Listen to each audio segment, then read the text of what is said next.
Bonjour. L'épisode 6 de la saison 2 de Loki met fin à la série du MCU de la manière la plus épique possible et c'est une énorme évolution pour le dieu de la malice et l'ensemble du multivers Marvel. Et c'est juste après ça.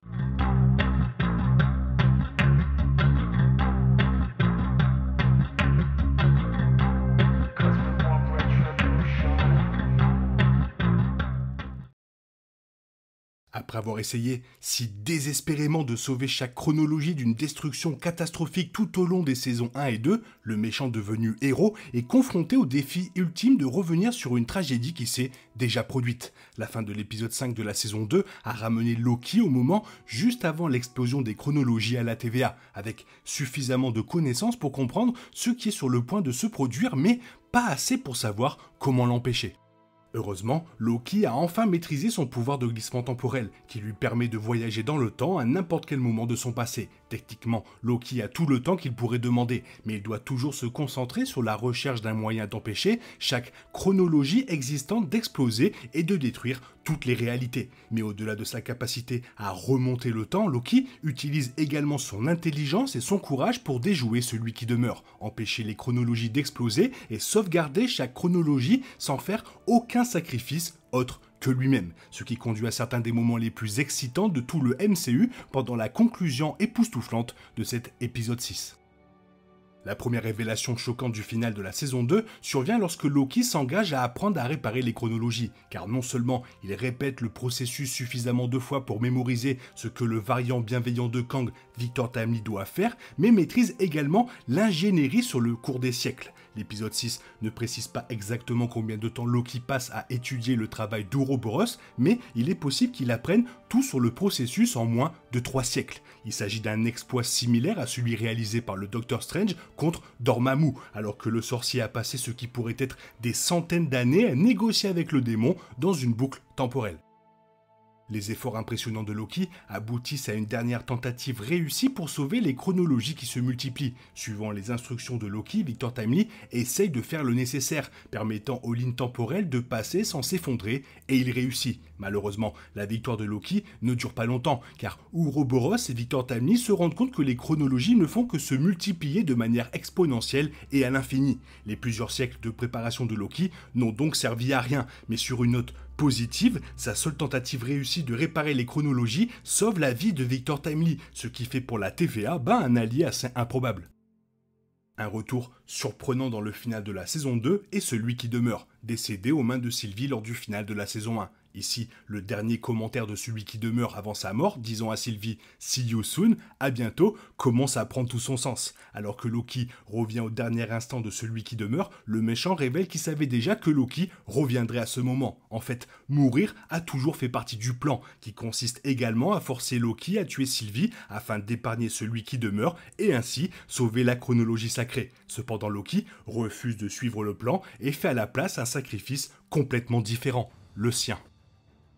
Doutant de la meilleure marche à suivre, Loki revient à sa première conversation avec Mobius. Sans lui parler de leur avenir, Loki plonge profondément dans le passé de Mobius et apprend que Mobius a hésité une fois à effacer un variant innocent, ce qui a causé la mort de ses collègues. Cette conversation intime entre Loki et Mobius confirme à Loki qu'il doit faire un choix difficile, même s'il souhaite que tout le monde ait une fin heureuse. En chemin, Loki apprend également que Ravonna Renslayer était la collègue qui faisait le sale boulot quand Mobius ne pouvait pas se résoudre à le faire. Après avoir confirmé qu'il n'y a aucun moyen d'empêcher Sylvie de tuer celui qui demeure, Loki décide de faire une dernière et définitive tentative pour réparer l'effondrement des chronologies avec un plan qu'il n'a jamais essayé auparavant. Avec toutes les chances contre lui, Loki ouvre les portes et se dirige directement vers le problème. Bien qu'il soit attaqué du même rayonnement temporel qui a tué Victor Timely à plusieurs reprises auparavant, Loki parvient à détruire la boucle, acceptant une fois de plus sa nature divine en portant son casque classique.